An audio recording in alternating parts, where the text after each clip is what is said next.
안녕하십니까? 잘 지내셨어요? 네. 오늘 말씀 제목은 아주 잔잔하게입니다. 말씀은 마태복음 8장 23절에서 34절입니다. 우리 요절 8장 26절을 함께 읽을까요? 8장 26절 시작. 예수께서 이르시되 어찌하여 무서워하느냐 믿음이 작은 자들아 하시고 곧 일어나사 바람과 바다를 꾸짖으시니 아주 잔잔하게 되거늘. 네, 기도하겠습니다. 은혜로우신 주님, 오늘도 살아계신 성부, 성자, 성령 하나님께 예배 드릴 수 있는 은혜를 주셔서 감사합니다. 저희 드리는 예배가 주님을 기쁘시게 하게 도와주십시오. 또 저희의 많은 허물과 죄를 용서해 주시고 하나님의 말씀을 통해서 우리에게 은혜를 주시고 힘을 주시옵소서. 하나님의 말씀이 우리 마음에 빛이 되고 은혜가 되고 힘이 되게 역사하여 주시옵소서. 예수님의 이름으로 기도하였습니다. 아멘. 흔히 인생을 항해에 비유하죠. 항해. 이렇게 배를 타고 어느 목표를 향해서 가는 항해로 많이 비유합니다. 그리고 우리는 인생 항해 중에 인생이라는 항해 중에 예상치 못한 큰 노를 만날 때가 있어요. 여기서 이제 큰 노리란 말은 노리란 말이 나오죠. 24절에 바다에 큰 노리 일어날 때 큰 노을은 원래는 이제 너울의 약자거든요. 너울의 줄임말인데 너울이 뭐예요? 이제 스톰, 폭풍, 그러니까 사나운 바람이 막 바다에서 아주 사납게 바람이 불면은 뭐가 일어나요? 파도가 치겠죠, 그죠? 파도가 일어나고 그 파도를 통해서 이제 배에 물이 차겠죠. 그래서 여기서 말하는 큰 노는 폭풍, 이거는 이제 비유적인 의미이기 때문에 인생의 항해에서 이제 실제 바다에서는 말 그대로 큰 너울 또는 큰 파도, 큰 바람, 바다라고 할 수 있지만 우리 인생을에서 말한다면 큰 어려움, 큰 위기라고 말할 수 있겠죠. 그래서 우리가 인생이라는 항해를 하다 보면 예상치 않게 큰 노을, 큰 어려움, 큰 위기를 만날 때가 있습니다. 그리고 이때 갑자기 큰 노을, 큰 어려움을 만나면 우리는 몹시 당황스럽고 막 두렵고 걱정이 되고 그럴 겁니다. 근데 인생 항해에 있어서 이거 잘못되지 않을까, 실패하지 않을까 이런 생각이 들고 그래서 마음은 더욱 어두워지고 두려운 생각이 들 수 있습니다. 그래서 이렇게 인생의 항해에서 큰 놀이 일어나는 것 자체가 우리에게 당황하게 하고 두렵게 하는 또 마음을 어둡게 하는 거죠. 그런데 게다가 이런 상황에서 하나님의 침묵, 하나님이 계시지 않는 것 같은 하나님의 부재, 하나님의 침묵이라는 단어와 하나님의 부재라는 단어를 제가 사용했는데 잘 기억해 보세요. 하나님의 침묵, 예를 든다면 내가 큰 어려움을 만났고 이 어려움을 하나님이 해결해 주시고 도와달라고 막 기도했는데 또 별 기도에 응답이 없는 것 같을 때, 그때 이제 그게 이제 뭐예요? 하나님의 침묵이죠. 또 하나님이 살아계신다 하는데 나는 어려운 가운데 있는데 하나님이 전혀 도와주시지 않는 것 같고 또 그래서 이제 그 생각이 좀 더 확장되면 하나님이 계시지 않는 것 같은, 정말 안 계신 건 아니지만 내 입장에서는 하나님이 계시지 않는 것 같은 그런 느낌이 들 수 있어 없어요? 네, 그걸 가리켜서 하나님의 부재를 경험한다라고 표현해요. 그래서 큰 놀도 큰 놀인데 큰 어려움도 큰 어려움인데 이때 하나님의 침묵과 하나님의 부재를 경험하면 우리는 더욱 무섭고 불안하고 마음이 더욱 어두워질 것입니다. 그렇죠?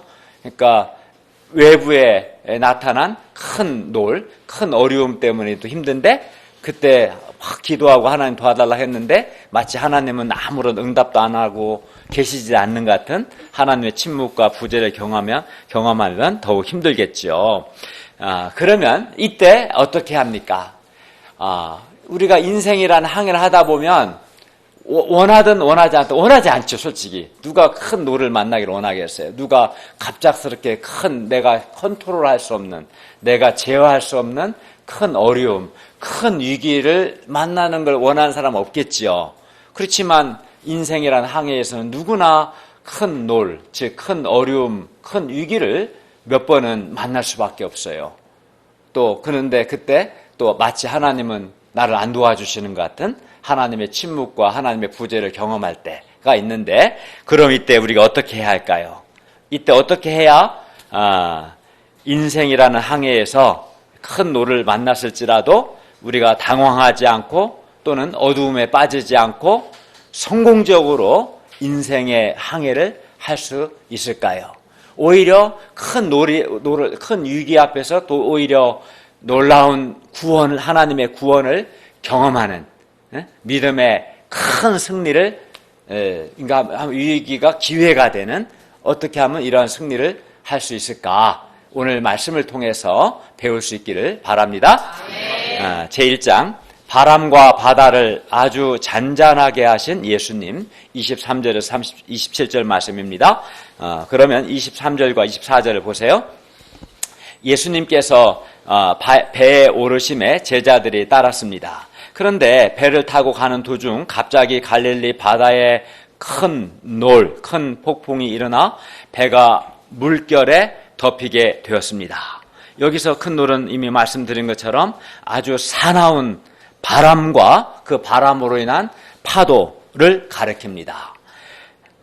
당장이라도 삼킬 듯한 집보다 더 큰 파도가 그 작은 배를 팍 덮쳤어요. 그러면 배에 뭐가 차겠어요? 물이 차지 않겠어요? 그렇죠.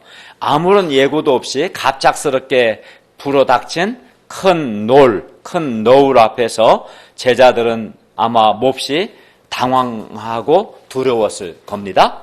그러나 갈릴리 바다에서 잔뼈가 굵은 베테랑 어부들인 제자들은 혼신의 힘을 다했을 겁니다. 이 큰 놀이라는 위기를 극복하기 위해서 온 힘을 다했을 거예요. 예를 들어서 급히 이제 돛을 내리고 또 노를 굳게 붙잡았을 겁니다. 또 다른 제자들은 바가지로 열심히 배에 찬 바닷물을 배가 잠기지 않도록 밖으로 퍼냈을 것이고, 베드로는 선장이 되어서 키를 굳게 붙잡으며 배가 뒤집히지 않도록 온 힘을 다했을 겁니다.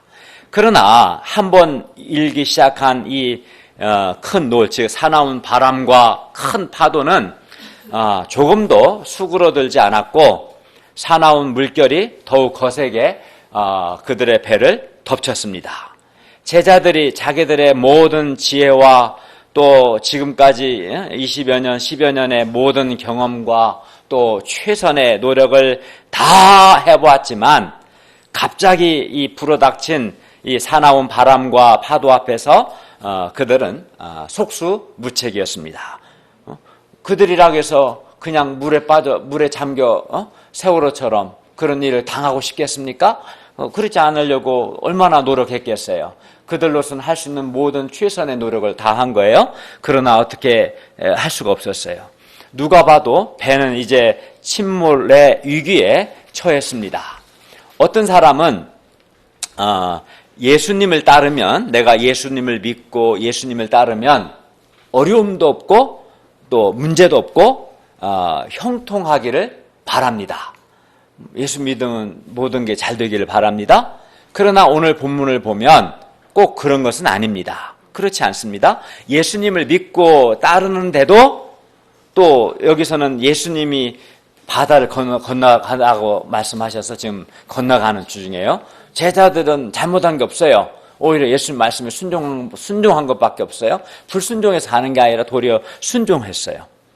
그런데도 불구하고 큰 큰 어려움, 큰 위기를 얼마든지 만날 수 있어요? 없어요? 만날 수 있는 거예요.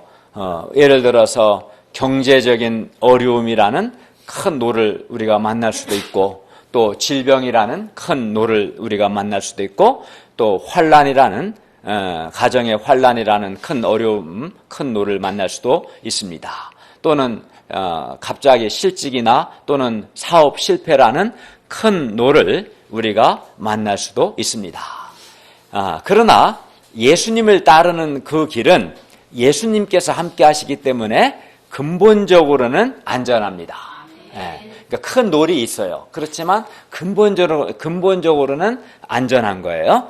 24절 하반절을 보세요. 큰 놀이 일어나 배가 물결에 덮이게 된 상황에서도 예수님은 뭐하고 계셨어요? 24절 하반절에?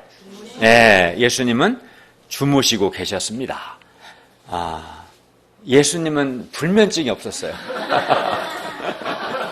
3분이면 금방 잠이 드는, 예수님의 사전에 불면증이 없었어요. 늘 피곤하셨기 때문에 열심히 하드워킹을 하면 늘 피곤해요. 하드워킹을 했어요. 그러면 늘 피곤해. 그래서 금방 잠이 잘 들어요. 주무시고 계셨어요. 그러나 이제 제자들로서도 더 이상 어찌할 수 없었어요. 그들이 할 수 있는 모든 노력을 다해도 이 큰 노를 위기를 극복할 수 없었던 것이죠. 그래서 제자들은 이제 주무시는 예수님께 와서 예수님을 깨우며 말합니다. 25절을 보세요. 주여 구원하소서, 우리가 죽겠나이다. 우리가 지금 죽게 되었습니다. 빨리 일어나셔서 우리를 구원해 주세요 라고 말했습니다. 분명 그들은 위기의 때 예수님께 도움을 요청한 겁니다. 이것은 일반적인 기준으로 보면 잘한 것이죠. 그러나 예수님은 그들에게 뭐라고 말씀합니까? 26절을 볼까요? 어찌하여 무서워하느냐? 믿음이 작은 자들아. 예수님은 주무신 것에 대해서 전혀 미안해하지도 않으시고 도리어 무서워하는 제자들을 믿음이 작은 자들이라고 도리어 책망하셨습니다. 제자들은 깜짝 놀랐겠죠? 이게 뭐지? 그리고 예수님은 곧 일어나사 바람과 바다를 꾸짖으셨습니다. 바람과 바다를 향해서 주님께서 잔잔하라 꾸짖으셨어요. 그러자 바람과 바다가 아주 잔잔하게 되었습니다. 예수님은 제자들의 믿음이 작다, 너희의 믿음이 작다 하고 책망하셨습니다. 그러면 제자들은 그럼 믿음이 작다고 하셨는데 그럼 무엇을, 이 상황에서 그들은 무엇을 믿어야 했습니까? 제자들은 예수님께서 그들과 한 배를 타고 계시고 또 큰 너울, 큰 파도가 영적 세계의 최고 사령관이신 예수님의 수하에 있기 때문에, 예수님 아래에 있기 때문에 자신들이 근본적으로 안전하다라는 것을 제자들은 믿어야 했습니다. 그러나 제자들은 그들이 안전하다는 것을 믿지 않았습니다. 오히려 제자들은 우리가 죽겠나이다, 죽을 것이다, 우리는 죽을 것이라는 부정적인 생각을 하고 무서워했습니다. 제자들은 또 큰 놀이 예수님의 수하에, 예수님 아래에 있음을 믿지 않았습니다. 우리가 지난 시간에 배운 것처럼 얼마 전 가버나움에서 백부장은 그의 하인의 중풍병이 예수님의 수하에 있음을, 예수님 아래에 있음을 믿고 예수님께서 말씀으로만 하옵소서라고 했습니다. 그렇죠? 그는 모든 질병까지도 예수님 아래에 있기 때문에 예수님 말씀하시면 그 질병이 떠날 것을 믿었어요. 그러나 예수님의 제자들은 이방인이었던 백부장과는 달리 큰 놀이 예수님 아래에 있고, 즉 예수님보다 밑에 있고, 그렇기 때문에 그들이 안전하다는 것을 믿지 못했습니다. 그걸 믿지 않은 거예요. 이런 제자들은 예수님이 보시기에 믿음이 작은 자들이었어요. 큰 놀이 일어났지만 그 큰 놀도 예수님 아래에 있기 때문에 얼마든지 예수님이 컨트롤하실 수 있고, 그래서 그들은 비록 큰 놀이 있지만 그들은 그 예수님이 큰 놀을 컨트롤할 수 있기 때문에 그들은 안전하다라는 것을 믿어야 했는데, 그들은 큰 놀이 예수님 아래에 있다는 것도 믿지 않고, 그래서 그들이 안전하다는 것도 믿지 않았던 것이고, 그런 예수님은 이런 그들을 향해서 믿음이 작은 자들아 왜 무서워하느냐 이 믿음이 작은 자들아 라고 책망하셨습니다.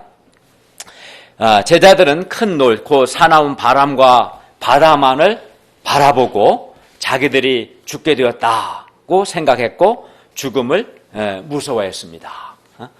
그때 큰 놀을 넘어서서 예수님을 바라보는 것, 예수님을 믿는 것, 이게 믿음인 거거든요. 근데 많은 사람들이 큰 놀, 큰 어려움, 큰 위기에 직면하면 그것만 바라보고 이제 무서워하고 부정적인 생각하는 경향이 있어요. 근데 제자들이 그랬어요. 그리고 이런 제자들은 이런 자신들을 돕지 않고 주무시고 계시는 예수님께 대해서 오히려 그들이 믿음이 없는 게 문제인데 오히려 적반하장으로 우리는 힘들어 죽을 지경인데 돕지 않고 주무시고 계시는 예수님에 대해서 섭섭하고 원망하는 마음도 아마 있었을 겁니다. 반면 예수님은 이 제자들과는 달리 안전하다는 것을 믿었기 때문에 무서워하지 않으시고 평안히 주무실 수 있었습니다. 예수님은 바람과 바다도 중풍병처럼 이 큰 놀도 큰 너울도 중풍병처럼 예수님 아래에 있다는 것을 믿으셨습니다. 그리고 실제로 예수님께서 일어나셔서 바람과 바다를 꾸짖으시자 바람과 바다가 아주 잔잔하게 되었습니다. 이는 뭘 말합니까? 강한 그 파도도 큰 놀도 예수님 아래에 있다는 걸 의미하죠. 예수님은 제자들이 예수님께서 그들과 한 배를 타고 계시고 큰 놀, 즉 바람과 바다가 예수님의 수하에 있기 때문에 예수님 아래에 있기 때문에 그들이 안전하다는 것을 믿기를 바라셨습니다. 그리고 제자들이 무서워하지 않기를 바라셨습니다. 예수님은 당신의 제자들이 큰 놀이라는 큰 어려움과 위기 앞에서도 예수님을 그들이 믿기 때문에 무서워하지 않는 그런 큰 믿음을 갖기를 원하셨습니다. 이것이 예수님께서 제자들에게 원하시는 믿음이었고 동시에 오늘 우리에게 원하시는 믿음입니다. 큰 놀, 큰 어려움, 큰 위기 앞에서도 그런 큰 어려움과 위기가 근본적으로 예수님 아래에 있기 때문에 예수님이 컨트롤 하실 수 있기 때문에 나는 근본적으로 내 신앙과 나의 인생이 안전하다라는 것을 믿는 것. 이것이 예수님이 원하시는 믿음이고 이것이 큰 믿음인 거예요. 큰 놀 앞에서도 두려워하지 않고 안전함을 믿는 믿음이 큰 믿음입니다. 예수님의 꾸짖음의 말씀이 사나운 바람과 파도를 아주 잔잔하게 했어요. 27절을 보십시오. 이에 사람들이 놀랍게 여겨 말합니다. 이가 어떤 사람이기에 바람과 바다도 순종하는가? 사람은 바람과 바다를 우리는 잔잔하게 할 수 있어요, 없어요? 없습니다. 그러나 예수님은 바람과 바다를 꾸짖어 아주 잔잔하게 하셨습니다. 바람과 바다도 아주 말씀 한마디로 잔잔하게 하신 이 예수님은 누굽니까? 이 예수님은 창조주 하나님이십니다. 따라서 이 예수님을 믿고 따르는 제자의 인생 항해는 근본적으로 안전합니다. 믿음의 삶에, 이 믿음의 인생에 큰 놀이 없는 게 아닙니다. 큰 놀이 있지만 큰 놀 속에서도 안전하다는 것이 성경이 말씀하는 겁니다. 이 상에서 예수님은 배가 침몰하는 그 위기 상황 속에서도 그렇게 주무시고 계셨습니다. 즉 여기서 예수님이 주무셨다는 것은 예수님이 그 상황에서 침묵하셨다는 것을 의미합니다. 그래서 제자들은 마치 예수님이 계시지 않는 것 같은 예수님의 부재를 경험했습니다. 그러니까 침묵과 부재는 같은 거예요, 결국은. 예수님이 침묵하셔요. 우리 침묵하시면 마치 예수님은 계시지 않는 부재처럼 우리는 경험할 수밖에 없는 거예요. 그런 경험들이 아마 다 있을 겁니다, 우리 목자님들에게도. 제자들은 큰 놀이 일어난 바다 한가운데서 예수님의 침묵, 예수님이 응답하시지 않는 예수님의 침묵과 또 예수님께서 마치 계시지 않는 것 같은 예수님의 부재, 있지 않는 것, 그걸 한자로 부재라고 하지 않습니까? 예수님의 부재를 경험한 것입니다. 교수님 연구실에 보면은 제실, 강의, 부재 나오잖아요. 부재는 안에 없다 그런 말이잖아요. 예수님 계시지 않는 어떤 부재를 경험한 것이죠. 사실 예수님을 따르는 사람들이 경험하는 어려움은 그들이 겪는 질병이나 사고나 환난 자체 때문만이 아닙니다. 물론 우리가 갑작스럽게 닥친 질병이라는 큰 놀, 또 사고라는 큰 놀 때문에도 어려움을 겪지만 우리가 믿고 따랐던 주님께서 어려움의 때에 아무 일도 하지 않으시는 것 같은, 나의 기도에 응답하지 않으시는 것과 같은 예수님의 침묵과 또 예수님이 계시지 않는 것 같은 예수님의 부재의 경험에서 나오는 어려움이 사실 어떤 점에서 더 커요. 큰 놀로 인한 어려움도 크지만 그때 예수님의 침묵과 예수님이 부재하시는 것 같은 것을 경험할 때 오는 어려움이 우리 마음에 더 크게 다가온다는 거예요. 그런데 우리의 믿음의 선배들 역시 모두 이러한 예수님의 또 하나님의 침묵과 부재를 경험했어요. 우리도 그런 경험이 있고 아직 없는 분 앞으로 있을 거예요. 나만 주님의 침묵과 부재를 경험하는 거 아니에요. 저도 굉장히 많이 경험했어요. 주님의 부재와 침묵을. 어떤 때는 좀 짧을 때는 한 3개월 정도 간절히 새벽마다 때마다 울부짖어 기도했는데도 주님은 침묵하시는 것 같고 부재하신 것 같은.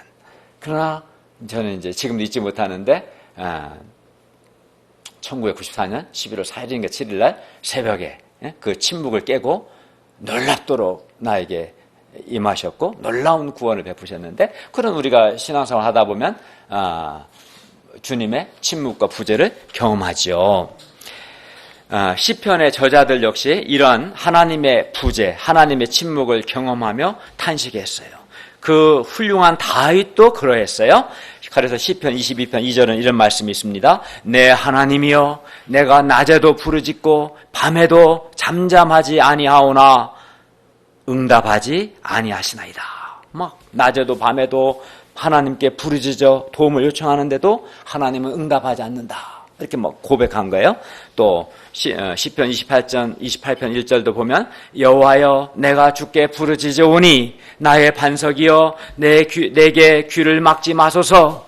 주께서 내게 잠잠하시면, 침묵하시면 내가 무덤에 내려가는 자와 같을까 하나이다.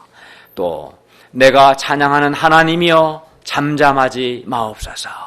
그러니까 하나님이 잠잠하신 거, 내게 응답하시지 않는 거, 하나님의 침묵과 부재를 경험하고 제발 잠잠하지 마시고 응답해달라고 요청하는 거죠. 제자들은 항해 중에 갑자기 큰 노를 만났고 갈릴리 바다에서 잔뼈가 굵은 그들로서도 이 큰 놀만큼은 도저히 어떻게 할 수 없었어요. 그런데도 예수님은 주무시고 계셨습니다.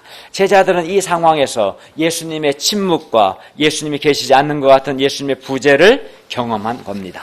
우리 역시 인생의 항해 중에 갑자기 큰 어려움을 만날 수 있고, 이때 하나님의 침묵과 하나님이 계시지 않는 것 같은 하나님의 부재를 경험할 수 있어요.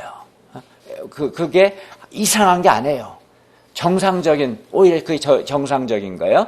인생의 항해에 있어서, 신앙의 항해에서도 있어서 예상치 않은 큰 노를 얼마든지 우리가 만날 수 있고, 그때 하나님 도와달라고 하는데도 마치 하나님은 침묵하시는 것 같고 계시지 않는 것 같은 하나님의 침묵과 부재를 경험할 수 있다는 거예요, 없다는 거예요? 네, 많은 믿음의 선배들이 다 그랬어요. 이제 그러면 의문이 생겨요. 그러면 예수님께서는 왜 예수님을 믿고 따르는 사람들로 하여금 큰 어려움, 큰 위기가 일어나는 그 상황에서 왜 예수님은 예수님의 침묵과 예수님의 부재를 경험하게 하셨을까요? 우리가 주님의 그 침묵과 부재를 경험할 때 몹시 힘듭니다. 그 큰 어려움 때문에도 힘들어 죽겠는데 주님께서 침묵하시는 것 같을 때 마음이 굉장히 고통스러울 때가 많아요. 다른 또 대안이 없어요. 그래도 기도하는 거 외에는. 어쨌든 큰 어려움이 있는데 왜 예수님은 우리에게 주님의 침묵과 주님의 부재를 경험하게 하셨을까요? 여기에는 두 가지 이유가 있습니다. 첫째는 제자들을 큰 믿음의 사람들로 키우기 위해서입니다. 네. 온실 속의 화초처럼 키우지 않고 광야에서 비바람 속에서 키우듯이 큰 믿음이 큰 사람들로 키우기 위해서입니다. 예수님은 제자들을 가르쳐 뭐라고 했어요? 믿음이 작은 자들이라고 책망하셨습니다. 제자들의 문제는 큰 놀이 문제가 아닙니다. 그들의 믿음이 작은 것이 문제입니다. 마태복음에서 믿음이 작은 자들의 특징은 하나님을 아버지라고 믿고 따르면서도 실제 어려운 일을 만나면 염려하는 자들입니다. 제자들은 이전에 예수님께서 많은 기적들을 행하시는 것을 보았습니다. 많이 봤어요. 우리가 마태복음에서 배운 것처럼. 그러나 큰 너울이라는 이 새로운 문제 앞에서 제자들은 믿음이 없었어요. 큰 놀 속에서 믿음을 다 잃어버렸어요. 그러나 예수님은 제자들이 큰 놀이 일어나는 상황에서도 무서워하지 않고 그들이 근본적으로 안전함을 믿는 믿음이 큰 자들이 되기를 원하셨습니다. 그래서 예수님은 제자들을 믿음이 큰 자들로 키우시기 위해서 큰 놀 앞에서 침묵하신 것입니다. 그러니까 그 큰 놀이라는 큰 어려움 상황 속에서 제자들의 믿음을 시험하시고 그들을 훈련하시고 그들을 키우시기 위해서 제자들로 하여금 예수님의 침묵과 부재를 경험하게 하신 것이죠. 예수님은 우리도 믿음이 큰 자들이 되기를 원하십니다. 여러분. 그런데 예수님께서 기뻐하시는 이 큰 믿음은 큰 놀 앞에서도 예수님을 믿고 자신의 안전함을 믿는 이 큰 믿음은 큰 놀 속에서 큰 인생의 큰 어려움과 큰 위기 속에서 배우는 것입니다. 큰 어려움이 없으면 큰 믿음을 배울 수가 없어요. 큰 믿음은 큰 놀, 큰 어려움, 큰 위기 속에서 배우는 거예요. 네. 이 때문에 예수님은 때로 우리에게도 인생의 항해에서 큰 놀, 큰 어려움을 허락하시고 주님의 침묵과 주님의 부재를 경험하도록 하신 겁니다. 그러나 만약 생각해 보세요. 여러분은 저나 본성적으로는 내 인생의 항해에서 큰 놀, 큰 어려움, 큰 위기가 없기를 원하시겠죠. 본성은. 그러나 만약 예수님께서 즉각적으로 문제를 해결해 주셨다면 큰 놀이 났을 때 탁 바로바로 해결해 주셨다면 제자들에게 큰 믿음이 필요해요? 안 필요해요? 필요하지 않죠. 큰 놀이 없고 예수님이 즉각 침묵하지 않고 즉각 바로 해결해 주셨다면 굳이 큰 믿음도 필요 없는 겁니다. 큰 믿음을 배울 수 있는 기회가 없는 거예요. 그러나 이런 위기를 겪으면서 믿음이 자라고 믿음이 커지면 사도 바울과 같은 믿음의 고백을 하게 됩니다.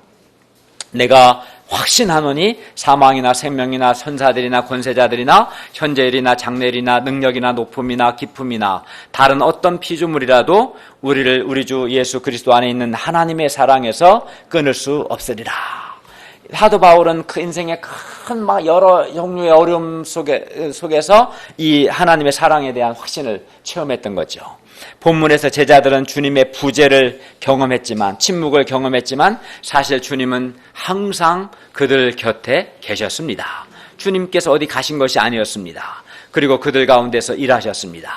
주님은 그들의 믿음을 테스트하시고 그들의 믿음을 훈련하시고 그들의 믿음을 키우고 계셨던 겁니다. 주님께서 비록 지금은 침묵하셔서 마치 우리 곁에 계시지 않는 것 같지만 때가 되면 반드시 그 침묵을 깨고 주님께서 일하십니다. 네. 그러므로 우리가 인생의 큰 놀 속에서도 믿음으로 인내하면서 주님의 도우심을 기다리기를 간절히 기도합니다. 네. 정말로 그렇습니다. 저도 개인적으로 저의 인생의 항해에서 저의 신앙의 항해에서 정말 크고 작은 큰 놀들을, 어려움들을, 위기들을 경험했고, 그때마다 정말 간절히 주님께 기도했습니다. 그러나 어떤 거는 물론 바로바로 기도의 응답을 받았지만 또 어떤 문제들은, 어떤 것들은 응답받지 못했습니다. 주님의 침묵, 주님의 부재를 경험했고, 그때 고통이 있었습니다. 잠시. 그러나 포기하지 않고 낙심하지 않고 인내하면서 계속 기도를 하고 믿음을 지켰을 때 어느 날 주님께서 그 긴 침묵을 깨고 일하시기 시작했고, 주님의 놀라운 구원을 제가 경험하게 하고 더 큰 믿음을 갖게 해주셨어요. 그런 믿음의 시험들이 있습니다. 둘째, 그러니까 첫째는 우리의 믿음을 테스트하시고 우리를 믿음의 사람으로 키우기 위해서 주님께서 침묵하시고 부재하신다 하는 걸 배웠고, 둘째는 예수님께서 제자들로 하여금 예수님의 침묵과 부재를 경험하게 하신 이유는 주님의 놀라운 구원을 경험하고 예수님이 어떤 분이신가를 자신의 실제 삶 속에서 깨닫도록 하기 위해서였습니다. 주님의 놀라운 구원을 경험하고 그 결과 예수님이 어떤 분이신가를 실제 삶 속에서 체험하도록, 깨닫도록 하기 위해서 주님은 침묵하고 부재를 경험하게 하셨던 거예요. 여기서 놀랍다는 것은, 놀라운 구원이라고 할 때 놀랍다는 것은 인간의 기대를 훨씬 뛰어넘는 이라는 의미입니다. 제자들은 예수님께서 바람과 바다를 꾸짖으심으로 아주 잔잔하게 할 것이라고는 전혀 기대하지 못했을 겁니다. 제자들은 기껏해야 이 큰 노를 무사히 통과하게 해 주시기를, 그 정도를 바랬을 겁니다. 그렇지 않겠어요? 큰 노 자체가 잔잔하게 될 거라고는 기대하지 않고 이 큰 노를, 이 위기 상황을 빨리 뚫고 바다 건너편에 도착하게 하는 그런 구원을 아마 기대했을 겁니다. 그러나 예수님의 구원의 방법은 이런 제자들의 기대를 훨씬 뛰어넘었어요. 바람과 바다를 꾸짖어 아주 잔잔하게 하셨습니다. 예수님은 창조주로서의 권능을 나타내셨습니다.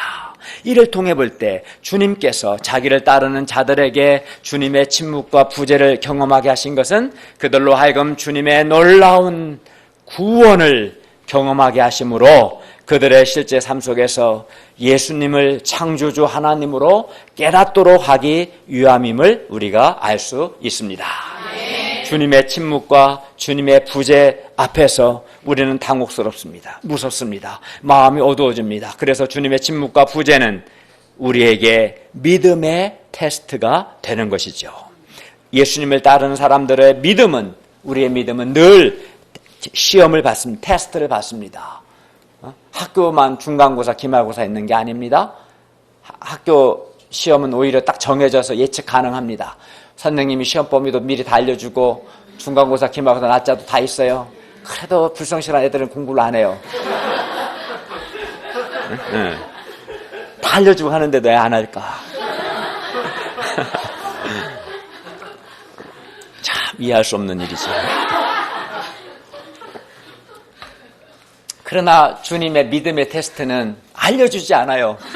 시험 문제도 알려주지 않고 때도 안 알려줘요. 그냥 해요, 하고 싶을 때. 그래서 진짜 이거는 시험이 되는 거예요. 믿음의 시험이. 시험을 좋아하는 사람은 별로 없어요. 그러나 시험은 꼭 필요합니다. 왜냐하면 시험, 테스트는 우리를 긴장하게 하고 우리의 실력을 점검하게 하고 우리를 성장하게 하기 때문입니다.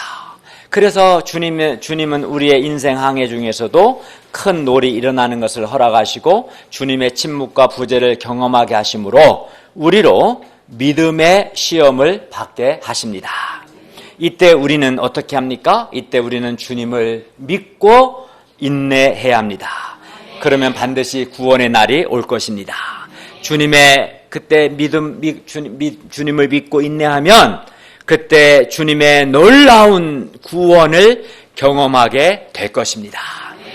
시험이 끝나면 우리는 놀라게 될 거예요. 놀라운 구원을 경험해서. 그리고 이 믿음의 큰 놀 앞에서 믿음의 테스트를 인내하며 통과한 사람은 이런 고백을 하게 될 겁니다. 이런 고백을 해야 돼요. 주님은 정말 살아계신 하나님이십니다. 주님은 정말 선하십니다. 주님은 정말 신실하십니다. 이거를 단순한 이론이 아니라 큰 노 앞에서 주님께서 침묵을 깨고 주님의 놀라운 구원을 나타내실 때 그 주님의 놀라운 구원을 경험한 사람은 주님은 정말 살아계신 하나님이시고 주님은 정말 선하시고 주님은 정말 신실하시고 주님은 정말 나를 도우시는 나의 하나님이심을 내가 고백합니다 라는 이 고백을 하게 될 겁니다. 그렇기 때문에 주님의 침묵과 주님의 부재는 우리에게 믿음의 테스트이면서 동시에 우리가 주님의 놀라운 구원을 경험하고 더욱 큰 믿음을 배울 수 있는 좋은 기회인 것입니다. 그래서 어떤 사람에게요? 주님을 믿고 인내하는 사람들에게 그렇다는 것입니다. 중간에 믿음을 포기하고 인내를 포기한 사람은 주님의 이런 놀라운 구원을 경험하게 되지 못하고 또 주님을 체험하지 못하고 늘 이론적이고 한계적인 그런 신앙에 갇히게 될 거예요. 우리의 인생 항해에서 예상치 못한 때 예상치 못한 방법으로 갑자기 큰 놀이 일어납니다. 큰 어려움이 옵니다. 예수님과 한 배를 타고 있다고 해서 큰 놀이 없는 것은 아닙니다. 우리 인생에도 반드시 큰 놀이 일어납니다. 사나운 바람이 있습니다. 예를 들어 인생 항해길에 어떤 사람에게는 갑자기 암과 같은 질병이라는 큰 놀이 일어날 수 있고 어떤 사람에게는 불의의 사고라는 사나운 바람이 불어옵니다. 가장의 실직이라는 큰 놀이 일어나 두려움의 폭풍이 온 가족을 덮기도 합니다. 또 어떤 사람에게는 실패와 시련이라는 큰 놀이 일어납니다. 또 우리 목사님들의 경우 자기가 잘 돕던 잘하던 양이 갑자기 영적인 소원을 잃어버릴 수도 있습니다. 또 학생들은 아르바이트가 잘릴 수도 있고 예상치 않은 일을 겪을 수 있습니다. 또는 우리가 신뢰했던 내가 믿었던 사람에게 배반을 당할 수 있습니다. 그때 막 화가 나죠. 이은혜 목자 웃네. 그런 경험이 있는가 봐요. 우리 인생의 항해에 있어서 예상치 못한 큰 놀은 언제나 존재합니다. 그리고 이 큰 놀은 큰 어려움, 큰 위기는 누구도 예측할 수 없고 또 문제는 이게 우리 힘으로 제어할 수 없다는 거예요. 문제는. 그래서 우리를 더욱 두렵게 합니다. 근데 컨트롤이 된다면 뭐가 문제가 되겠어요? 컨트롤이 안 됩니다. 그리고 이때 예수님께서 침묵하시고 부재하신 것 같을 때 우리는 더더욱 무섭고 절망스럽습니다. 우리 마음이 어두워집니다. 생각도 어두워집니다. 어떤 점에서는 아까 말씀드린 것처럼 갑자기 불어닥친 인생의 큰 어려움보다 예수님의 침묵과 예수님의 부재를 경험하는 것이 더욱 무섭습니다. 그리고 이때 믿음이 없는 사람은 제자들처럼 당황하고 죽게 되었다고 무서워하고 주님께 대해서 섭섭하고 원망하고 그렇습니다. 어떤 사람은 아예 절망하고 아예 자포자기합니다. 그리고 그런 사람의 인생과 신앙의 배는 곧 파선하고 맙니다. 침몰하고 맙니다. 그러나 우리는 우리 인생의 항해에서 아무리 큰 놀이 일어나도 하나님께서 우리와 함께 하시고 하나님은 어떤 사나운 바람과 바다도 잔잔하게 하실 수 있기 때문에 우리 인생은 근본적으로 안전하다는 것을 믿어야 합니다. 아멘. 이사야 41장 10절은 이렇게 말씀합니다. 두려워하지 말라. 내가 너와 함께하리라. 함께하기 때문이다. 놀라지 말라. 나는 너의 하나님이 되기 때문이다. 내가 너를 굳세게 하리라. 참으로 너를 도와주리라. 참으로 나의 의로운 오른손으로 너를 붙들겠다. 그러니 두려워하거나 놀라지 말라고 주님은 우리에게 말씀합니다. 우리에게 이런 주님께 대한 믿음이 있을 때 우리는 어떤 인생의 큰 놀 앞에서도 결코 무서워하지 않고 평안한 마음으로 우리 인생 신앙 항해를 계속할 수 있습니다. 아멘. 우리 인생과 신앙의 배는 결코 침몰하지 않습니다. 뿐만 아니라 우리가 섬기는 복음 역사도 결코 침몰하지 않습니다. 왜냐하면 오늘날 불신과 인본주의, 물질주의, 세속주의의 놀이 아무리 클지라도 주님께서 우리와 함께 하시기 때문입니다. 우리가 인생의 큰 놀 앞에서 믿음이 없어서 무서워하거나 어두운 생각할 것이 아니라 큰 믿음을 가지기를 바랍니다. 아멘. 예수님께서 우리와 함께 한 배를 타고 계시기 때문에 안전하다는 것을 믿을 수 있기를 바랍니다. 우리가 인생의 큰 노 앞에서 하나님께서 우리와 함께 하시기 때문에 우리가 안전하다는 것을 믿고 다만 평안한 마음과 감사한 마음으로 우리 인생과 신앙의 항해를 계속 중단 없이 할 수 있기를 기도합니다. 무엇보다 제일 중요한 것은 무엇보다 믿음의 인내입니다. 믿음의 인내입니다. 하나님이 그 침묵을 깨고 일하실 때까지 믿고 인내하는 것이 아주 중요합니다. 우리가 인생의 큰 놀과 예수님의 침묵과 부재 속에서도 주님을 믿고 인내하며 평안한 마음으로 주님의 구원을 기다릴 수 있기를 기도합니다. 그리하여 살아계신 하나님의 놀라운 구원을 체험할 수 있기를 바랍니다. 제2장 귀신 들려 사나워진 사람들을 온전하게 하신 예수님 28절에서 34절 말씀입니다. 28절을 보세요. 예수님께서 건너편 가다라 지방에 가심에 귀신 들린 자 둘이 무덤 사이에서 나와 예수님을 만나니 이 귀신 들린 이 두 사람은 몹시 사나워 아무도 그 길로 지나갈 수 없을 지경이었습니다. 이 두 사람의 특징이 뭐예요? 아주 사나워요. 그래갖고 막 지나간 사람을 해코지하니까 아무도 그 앞으로 지나가지 못했어요. 그리고 이 두 사람 안에 있는 사나움이 다른 사람들을 괴롭혔어요. 또 사람들이 자기에게 가까이 오는 것을 막았어요. 이 사나움은 그 두 사람의 인격을 철저히 파괴했고 더 나아가 다른 사람들과의 인간관계도 파괴했습니다. 그리고 사람들은 아무도 그들의 사나움을 제어할 컨트롤할 수 없었습니다. 그들의 이 귀신 들린 이 두 사람의 사나움을 통제할 수 없었어요. 제발 좀 그러지 말라고 해도 그 말이 안 먹히는 거지. 안 먹히는 거예요. 29절 보세요. 귀신 들린 두 사람이 예수님을 보고서 소리질러 말합니다. 하나님의 아들이여 우리가 당신과 무슨 상관이 있나이까? 때가 이르기 전에 즉 예수님이 재림과 심판이 이르기 전에 우리를 괴롭게 하려고 여기 오셨습니까? 귀신 들렸거나 또는 귀신 들리진 않았을지라도 귀신의 충동을 받는 사람은 예수님과 관계성을 맺지 않으려고 하고 예수님이 자기를 괴롭게 한다고 생각합니다. 어떤 사람에게 성경을 공부하고 예배를 초청하면 막 예수님과 관계를 안 맺으려고 하고 성경 공부에서 나는 더 괴로워졌다고 하고 이런 사람들은 사실은 그 사람 안에 귀신이 상주하거나 또는 그 사람이 귀신의 충동을 받기 때문에 그런 증상이 나타납니다. 30절을 보십시오. 마침 멀리서 많은 돼지떼가 개걸스럽게 먹고 있는데 이번 수양에 가면 돼지들을 볼 거예요. 신태진 돼지. 열린 드라마를 통해서 보여줄 겁니다. 어쨌든 귀신들이 예수님께 항거하여 말합니다. 만일 우리를 쫓아내시려면 돼지떼에 들여 보내주소서. 그러자 예수님께서 그들에게 그래 가라 하시니 귀신들이 나와서 돼지에게로 들어갔습니다. 그리고 온 돼지떼가 비탈로 내리달아 바다에 들어가서 물에서 몰사했습니다. 그리하여 사나운 귀신들은 제어되었고 귀신 들려 사납던 두 사람이 온순하게 되었습니다. 왜냐하면 귀신이 나가니까 온순하게 됐죠. 예수님은 큰 놀과 같은 외적인 사나움, 큰 놀은 외적인 사나움이잖아요. 그죠? 큰 파도, 바람, 폭풍은 그런 외적인 사나움이든 귀신으로 인한 사람 안에 있는 내적인 사나움이든 사나운 것들을 제어하는 컨트롤하는 권세를 예수님은 가지셨습니다. 예수님은 사나운 것들을 어떻게 하십니까? 아주 잔잔하게 하십니다.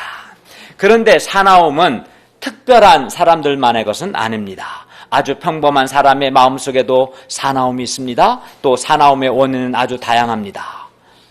얼마 전에 우리 뉴스 본 것처럼 고층 빌딩 창을 닦는 사람들이 계시는데 핸드폰 음악 소리가 짜증난다고 그 줄을 끊어갖고 사람이 죽었잖아요. 그죠?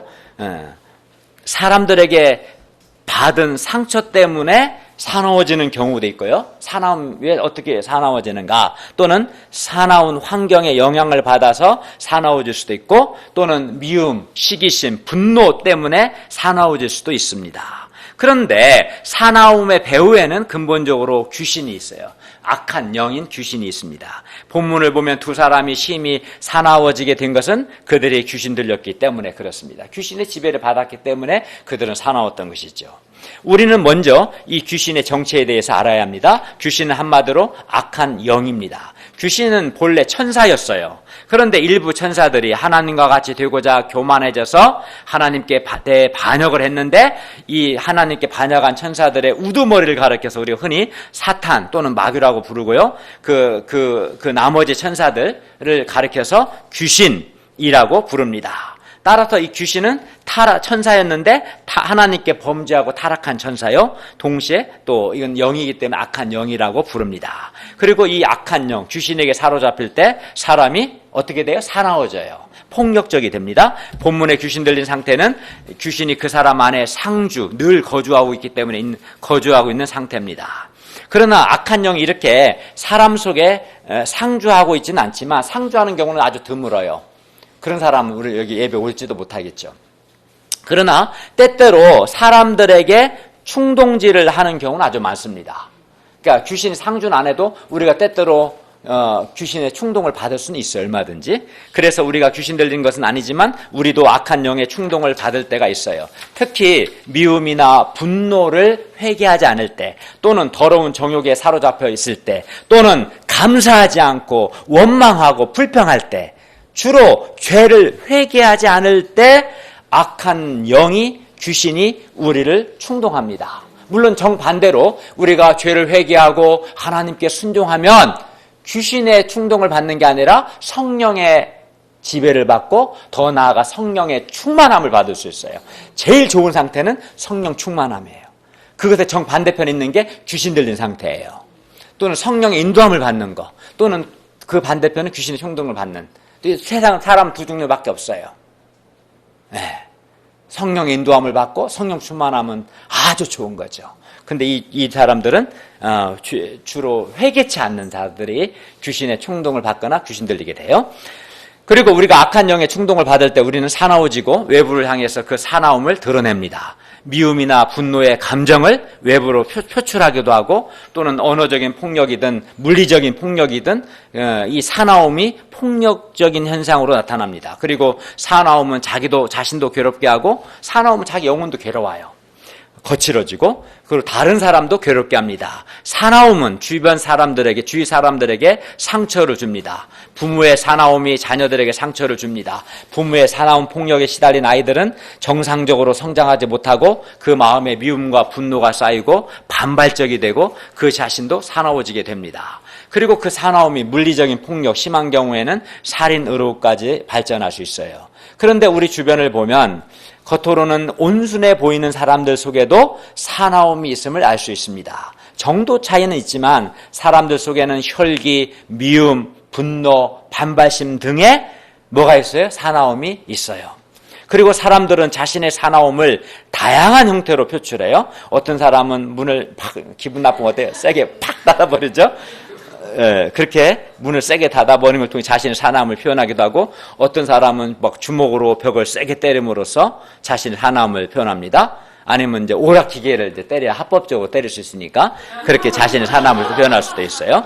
또 많은 사람들이 내면에 사나울 때 말을 온유하게 안 하고 반발적으로 아주 싸납게 말을 하고, 또 표정도 거스르고 사나운 표정을 통해서 자신 안에 나 지금 사나워 이렇게 표정을 표현하는 사람도 있어요. 그러니까 얼굴과 말만 들어봐도 이 사람이 내면이 지금 거칠고 사납다 알 수 있죠.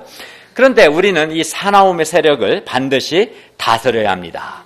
이는 왜냐하면 사나움의 세력을 내가 다스리지 않으면 이 사나움이 내 자신을 파괴하고 내 주변 사람들에게 상처를 주게 돼요.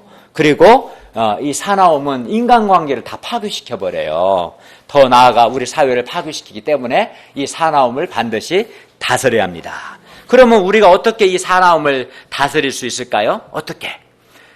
방법은 하나밖에 없어요.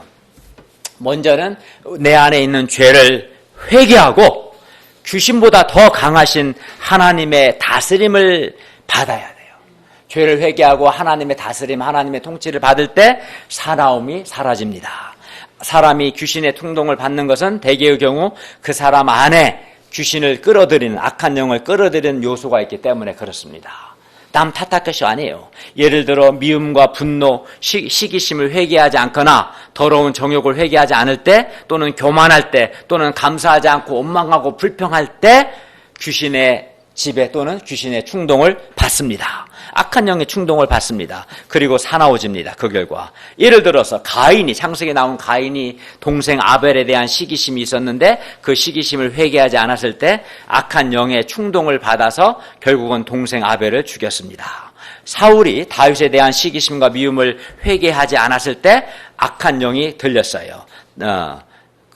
따라서 우리는 먼저 우리 속에 있는 미움과 분노, 감사하지 않고 불평하고 원망하는 마음들, 인간적인 생각들, 이러한 죄들을 회개해야 돼요. 회개하는 것이 아주 중요합니다. 회개해야 처음부터 귀신 들리지 않거나 귀신의 충동을 받지 않아요. 회개하고 거룩한 소원을 가지면 악한 영의 충동을 받는 것이 아니라 성령 하나님의 인도하심을 받고 성령님의 도우심을 받고 성령의 충만함을 받게 돼요. 그리고 다음으로 우리가 하나님께 나아가서 하나님의 다스림, 하나님의 통치를 받아야 합니다. 왜냐하면 하나님께서 이 사나움의 세력을 다스리시기 때문입니다. 따라서 갈수록 사나워지고 있는 우리 시대에 우리가 죄를 회개하고 예수님의 다스림을 받을 수 있기를 바랍니다. 33, 34절을 보십시오. 돼지를 치던 사람들이 시내에 들어가서 이 모든 일과 귀신 들린 자의 일을 고했습니다. 그러자 온 시내가 예수님을 만나려고 나가서 보고 그 지방에서 예수님이 떠나시기를 간구했어요.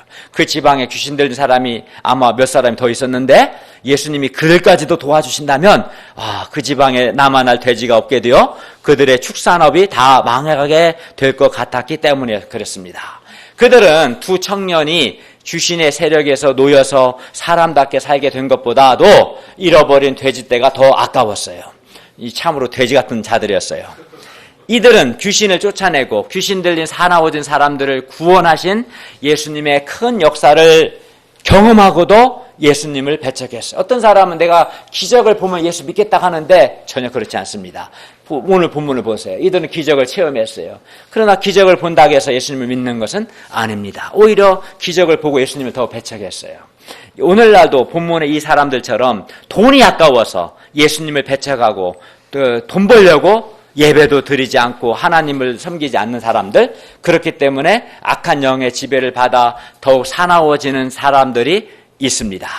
그러나 예수님은 이 사건을 통해서 귀신 들려 사납게 되었을지라도 한 영혼이 많은 돈보다 더 귀하다는 것을 우리에게 가르쳐 주십니다. 우리가 물질적인 가치관이 지배하는 이 시대에 아무리 큰 돈이라도 돈보다 한 영혼을 더 귀하게 여기고 살리는 영적 가치관을 가질 수 있기를 간절히 바랍니다. 그리고 인생의 큰 노 앞에서 또 예수님의 하나님의 침묵과 부재를 경험할 때 믿음을 갖고 인내함으로써 침묵을 깨고 놀라운 구원을 이루시는 하나님을 체험하고 우리 믿음이 성장할 수 있기를 바랍니다. 기도하겠습니다. 은혜로우신 주님, 오늘 말씀을 통해서 인생의 큰 어려움과 위기 앞에서 우리가 또 주님의 침묵과 부재의 상황에서 불신하고 원망하고 불평하고 좌절할 것이 아니라 어두워질 것이 아니라 주님을 믿고 인내함으로써 하나님의 놀라운 구원을 경험하고 우리의 믿음이 자라고 하나님께 대한 믿음에 살아있는 고백을 할 수 있도록 도와주시옵소서. 또 우리가 이런저런 이유들로 우리 내면이 사나워질 때가 있습니다. 이때 회개하고 하나님의 통치를 받음으로 아주 잔잔하게 우리 마음이 평화롭고 온유하게 되기를 기도합니다. 예수님의 이름으로 기도하였습니다. 아멘.